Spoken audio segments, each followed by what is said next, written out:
3.2 ahora. Este tema está relacionado con lo que es el aseguramiento de la calidad y las pruebas. Fíjense que dentro de este tema nuevamente estamos abordando lo que es las pruebas de calidad, pero ahora desde otro enfoque. Anteriormente estábamos evaluando lo que era la importancia. Dígame, señor Belis. Mantenga los micrófonos cerrados si no van a decir nada.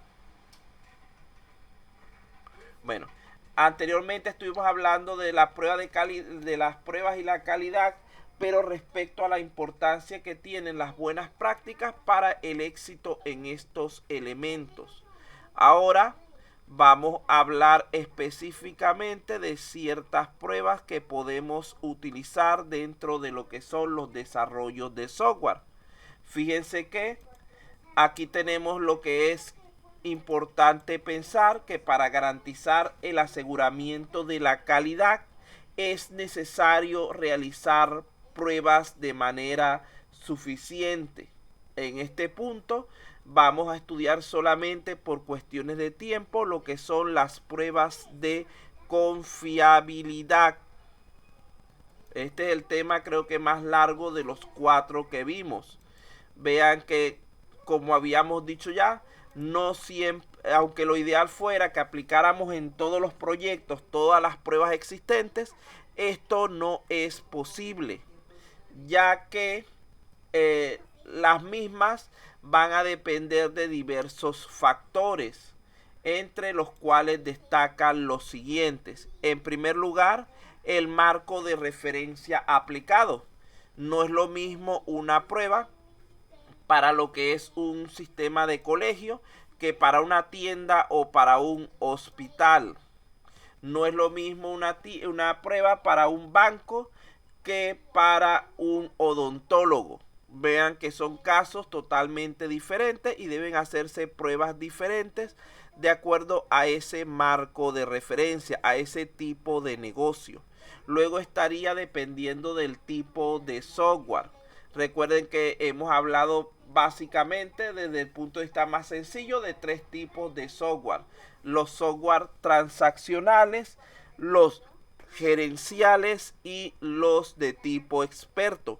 Cada uno de ellos tiene características diferentes y por lo tanto debe ser probado de manera diferente. Aquí entra en juego lo que es la parte de la disponibilidad de especialistas, ya que hay algunas de las pruebas que se realizan a ciertos tipos de software, especialmente a los de tipo gerencial y experto, que requieren de la participación de una persona experta, la cual no siempre es posible conseguir al momento.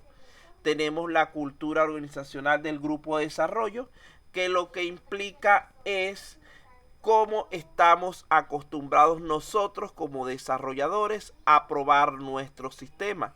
Generalmente mantenemos unos estándares durante toda nuestra carrera como ingenieros y nos acostumbramos tanto a ello que los tomamos como una cultura para el desarrollo de software. Tenemos el presupuesto asignado al proyecto, ya que como ustedes saben cada prueba tiene un costo, tanto desde el punto de vista de tiempo, que estaría al final disponibilidad de tiempo, como desde el punto de vista económico. Y finalmente tenemos lo que es el ambiente de pruebas. Las pruebas realizadas en laboratorio en un entorno ideal donde todo funciona perfectamente se realizan de cierta manera, pero cuando llevamos a lo que es el entorno real, lo que es la empresa, el sitio donde ese sistema debe trabajar realmente, hay que tomar en cuenta otros factores. Por lo tanto, se pueden variar las pruebas o se pueden modificar sus características. Tenemos por aquí un conceptico que aparece en el examen, que es el de confiabilidad. Este se refiere al nivel con el que una aplicación cumple con aquellas funciones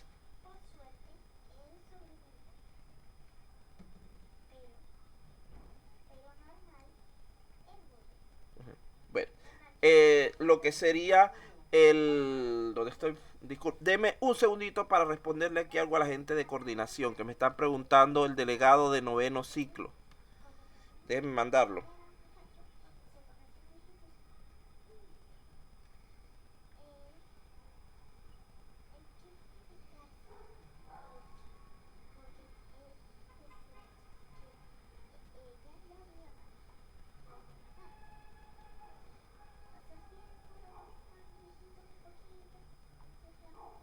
Casi listo.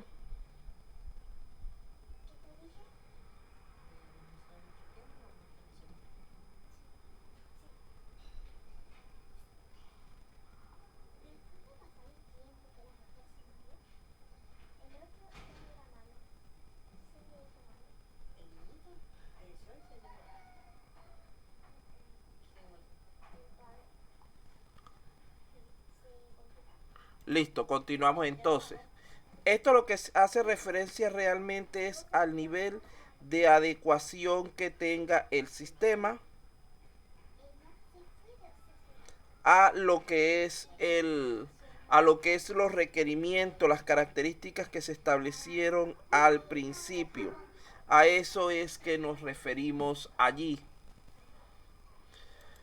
Vamos a ver qué más por aquí. Vean que todo sistema, esto sí está por allí en el examen. Todo sistema debe cumplir con estas características. En primer lugar, debe ser completo, es decir, debe ser capaz de realizar las funciones para las cuales fue construido. Si hay 10 requerimientos, deberíamos tener 10 funciones como mínimo que se encarguen de implementarlos. Debe ser correcto. Esto lo que implica es que realice sus operaciones adecuadamente. Si se supone que estamos haciendo, por ejemplo, un programa de cálculo, el resultado debería ser el correcto en todo momento, el esperado. No es que voy a sumar 2 más 3 y me va a dar 6. Ahí me equivoqué y en vez de colocar un signo de suma, coloqué un signo de multiplicación, por decir un ejemplo. Debe ser estable y continuo. Es decir, que el tiempo de funcionamiento de la aplicación antes de que se produzca algún error debe ser el máximo posible.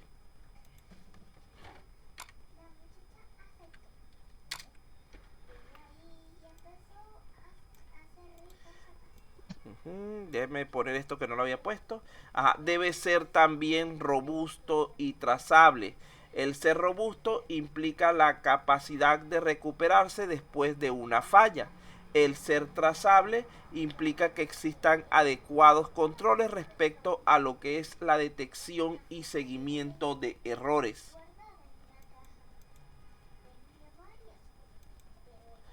Vean que existen muchas formas de clasificar las pruebas, pero para lo que es este curso solamente estamos utilizando el criterio basado en el modelo general del ciclo de vida de pruebas del software, según el cual hay 4 tipos de pruebas de confiabilidad, que serían las unitarias, las de integración, las de sistemas y las de aceptación, debiendo estar pendientes, que eso lo pregunté en el examen, de que estas deben aplicarse de manera secuencial y en el mismo orden. Es decir, en el examen les muestro las diferentes pruebas en desorden para que ustedes digan cuál es el orden correcto. Ellas permiten cubrir tanto aspectos relacionados con la funcionalidad, es decir, el cumplimiento de los requerimientos, como con el estrés, comportamiento ante situaciones de uso intenso, de concurrencia, y la robustez, que sería la recuperación de fallas.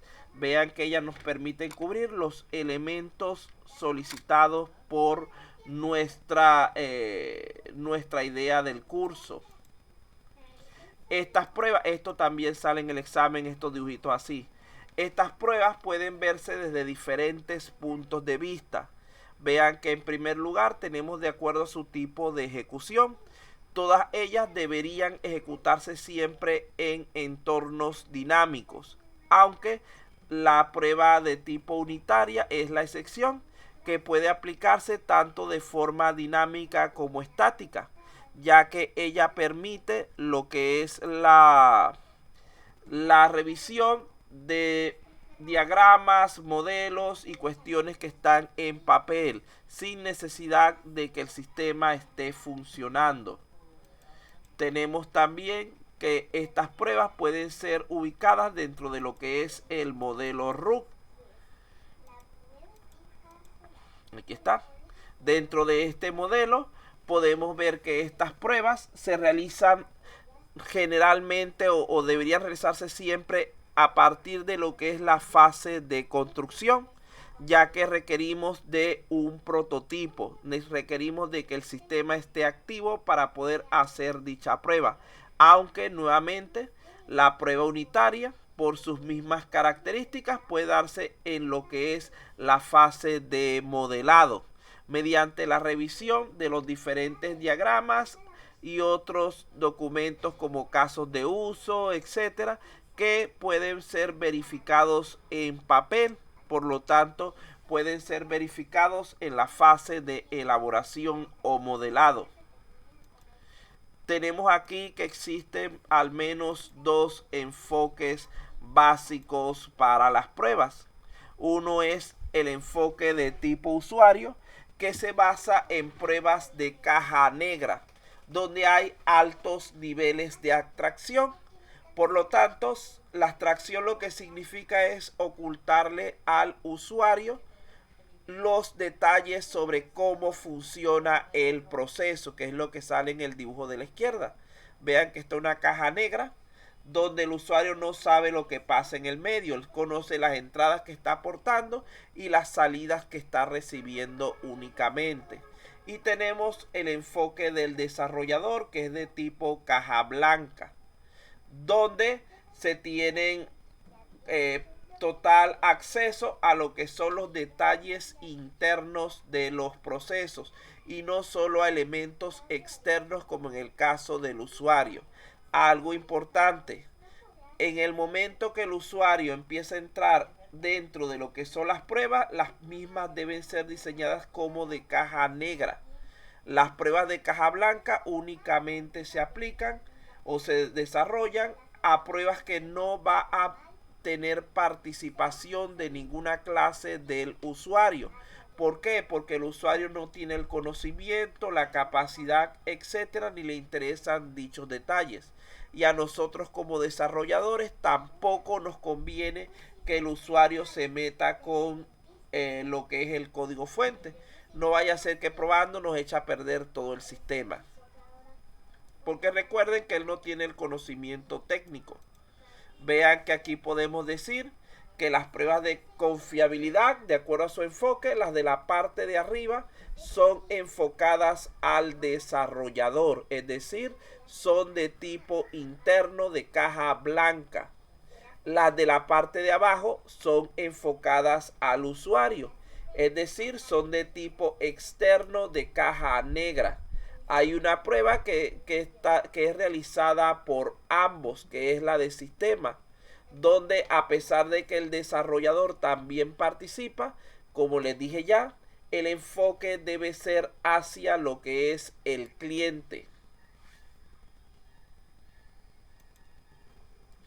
También hablamos de lo que es la parte de la documentación. Vean que dijimos que toda prueba que sea realizada por el desarrollador, por el equipo de desarrollo, debe ser documentada de manera formal. Mientras que las pruebas que realiza el cliente son de tipo informal en cuanto a su documentación. En caso de que haya algún tester externo que participe en alguna de estas pruebas, él, por ser una persona contratada que se supone que es calificada al respecto, que tiene conocimiento, etcétera, sus pruebas deberían ser también de tipo formal, es decir, documentadas adecuadamente. Nosotros no podemos exigirle esto porque sería al usuario, porque él no posee las capacidades y conocimientos requeridos. Él tiene el dominio de lo que es el negocio, pero no de la solución. Repito, si alguien quiere preguntar algo, por favor levante la mano, porque están prendiendo y apagando mucho los micrófonos y distraen. Continuamos entonces. tenemos lo que serían los actores del proceso. Vean que desde el punto de vista interno hablamos de desarrolladores y usuarios, los cuales se supone que son los que están metidos de lleno con el proceso correspondiente. Desde el punto de vista externo podemos tener la presencia de tester y auditores, pero recuerden que aquí tenemos puntos de vista contrastados, donde mientras que el desarrollador, por ejemplo, quiere demostrar que todo funciona bien, el usuario quiere demostrar que hay fallas. Si se presenta algún conflicto entre ellos, se necesita de un ente mediador, que sería el grupo de control de calidad.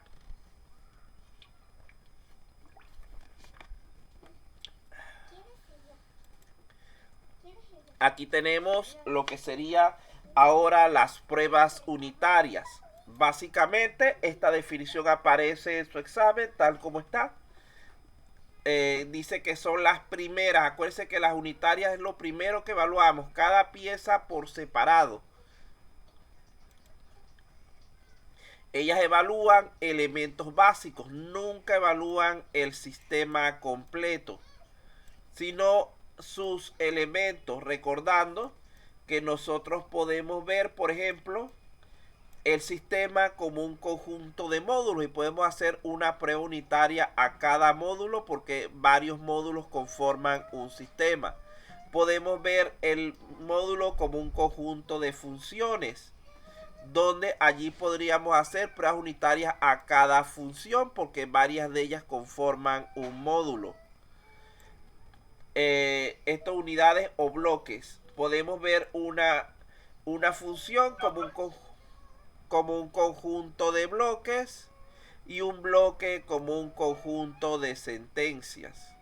Entonces, mientras que él tenga un objeto superior encima de él, puede ser considerado para una prueba unitaria, pero como no hay ningún tipo de elemento por encima del sistema, él no sirve para pruebas unitarias, sino para otros tipos.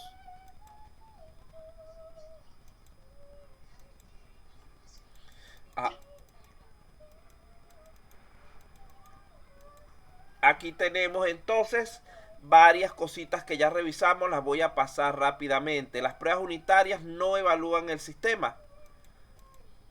Su ejecución puede ser tanto dinámica como estática, pero se acostumbra a hacerlas más de forma dinámica. Son ejecutadas por el desarrollador. Aquí no entra el cliente. Al ser ejecutadas por el desarrollador, son de caja blanca. Están orientadas al desarrollador. Su documentación es, por lo tanto, aquí hay que corregir que no le corrigió, de tipo formal.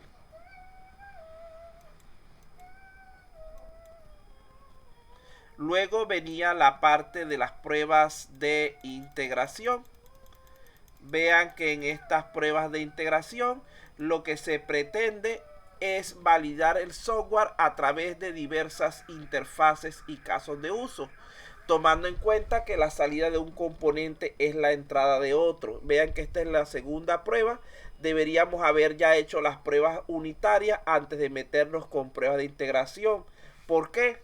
Porque nosotros necesitamos verificar primero que cada componente funciona correctamente antes de probarlos de manera conjunta.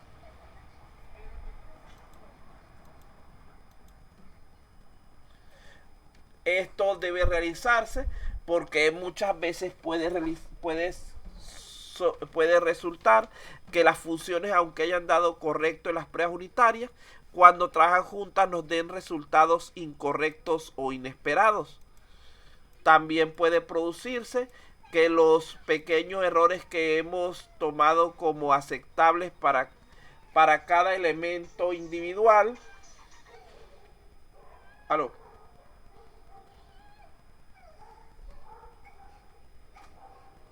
Fuera. Listo, cortado.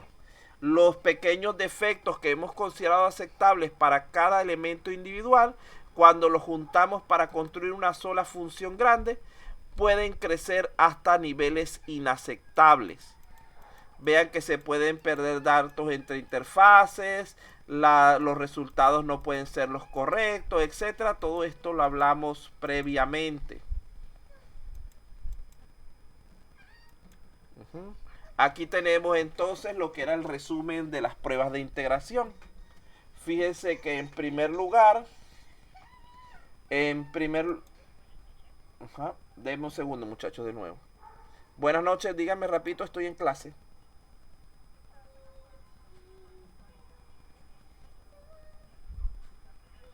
Sí, pero ahorita no estoy ocupado, no puedo atenderlos de momento. Estoy trabajando. Entel propaganda para ver si quería cambiar de línea. Bueno. Ya, pensé que era algo más urgente. Entel a ver si quería cambiar de línea, muchachos. Cada cosa que pasa. Bueno, entonces vean que las pruebas de integración evalúan el sistema o los módulos. No evalúan elementos simples. Tenemos que su ejecución siempre va a ser de tipo dinámico. Son ejecutadas por el desarrollador. Como aquí no entra el usuario nuevamente, serían entonces de caja blanca. Están orientadas al desarrollador. Su documentación es por lo tanto de tipo formal. La siguiente serían las pruebas de sistema. Un poquito más, ya vamos a dar el descanso, muchachos. Vamos a tratar de salir de los 4 tipos de pruebas y damos el descanso. Vean que este tipo de pruebas, aquí es donde comienza el usuario a evaluar. ¿Qué implica esto? Que ya tienen que ser de tipo caja negra. Y permiten además la verificación de la comunicación con elementos externos. Las pruebas anteriores solamente evaluaban elementos internos. Entonces allí tenemos una diferencia importante de esta prueba con la de integración, que normalmente me las confunden. Tenemos por aquí que las pruebas del sistema evalúan tanto componentes de hardware como de software. Es decir, sistema operativo, aplicaciones, base de datos, archivos, etcétera, que puedan ser requeridos por nuestro sistema. Y por la parte de hardware, dispositivos móviles, diferentes dispositivos de tipo fijo y también de tipo recursos compartidos. Estas pruebas del sistema se denominan como alfa cuando las realiza el desarrollador y beta cuando quien se encarga de su ejecución es el usuario o cliente. Fíjense que ya a partir de aquí lo que se evalúa es el sistema completo. Ya nosotros hemos probado en detalle, hemos ido recorriendo las pruebas para lo que son los diferentes componentes. Pero al cliente no le interesa ver pedazos de programa funcionando. A él le interesa ver es el sistema completo. Estas pruebas, como dijimos, evalúan tanto elementos de tipo interno como externo. Este elemento externo ahora es que está entrando en las validaciones. Las anteriores solamente trabajaban con elementos internos. Su ejecución siempre será de tipo dinámica. ¿Quién la ejecuta? Tanto el usuario como el desarrollador. Cuando la ejecuta el desarrollador es una prueba alfa. Cuando la ejecuta el usuario es una prueba beta. ¿Cuál es su ámbito? Como está inmerso el usuario, esto implica que forzosamente tiene que ser una prueba de caja negra.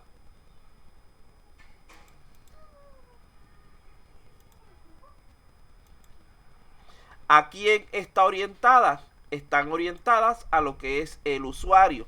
Siempre que estén los dos elementos presentes, tanto usuario como desarrollador, hay que darle preferencia al usuario porque es el de menor nivel. Nosotros podemos comprender fácilmente una prueba desarrollada para el usuario, pero es difícil que el usuario logre entender a cabalidad una prueba diseñada para desarrolladores. Su documentación puede ser de cualquiera de los dos tipos dependiendo de quién la esté ejecutando en el momento. Si es una prueba alfa de desarrollador, su documentación será formal. Si es una prueba beta del cliente, su documentación será informal. Finalmente tenemos lo que son las pruebas de aceptación. Fíjense que muchas veces el cliente no sabe lo que necesita, él nos habla de lo que quiere. Hay muchas personas que quieren una casa, una mansión de 100 habitaciones con piscina, espacio para un yate, etcétera, no sé qué, pero en realidad eso no es lo que necesitan. Y no piensan, por ejemplo, los diferentes problemas como lo que es el mantenimiento, en limpieza de ese gran espacio, lo que es el costo económico y el riesgo inclusive que podrían ponerse, porque la delincuencia pensaría que son multimillonarios y podrían caer en secuestros y otros problemas por el estilo. Cuando en realidad esta misma persona lo que puede necesitar es una vivienda una vivienda digna, una vivienda en una zona respetable, cómoda, con 3 habitaciones, un par de baños, etcétera. Fíjense que aquí tenemos una alternativa que resulta más adecuada. Entonces no es lo mismo querer que necesitar, así como dicen que no es lo mismo querer que amar. Vean que debemos estar pendientes de la diferencia entre el cliente y el usuario. El cliente es la persona que se encarga de contratarnos, que paga por el desarrollo del software. El usuario es la persona que va a operar el sistema. No es necesario que este cliente se encargue de la utilización del sistema. Por aquí tenemos, ya para terminar con las pruebas de aceptación, este tipo de pruebas evalúan a nivel de módulos. Su ejecución siempre será dinámica. Son ejecutadas esta vez por el usuario. Esto es para poder dar la aceptación. Su ámbito es de caja negra. Están orientadas al usuario. Su documentación es generalmente de tipo informal. Este cuadrito de aquí me lo salté, vamos a pasarlo y vamos a descansar un momento antes de ir a las pruebas de regresión.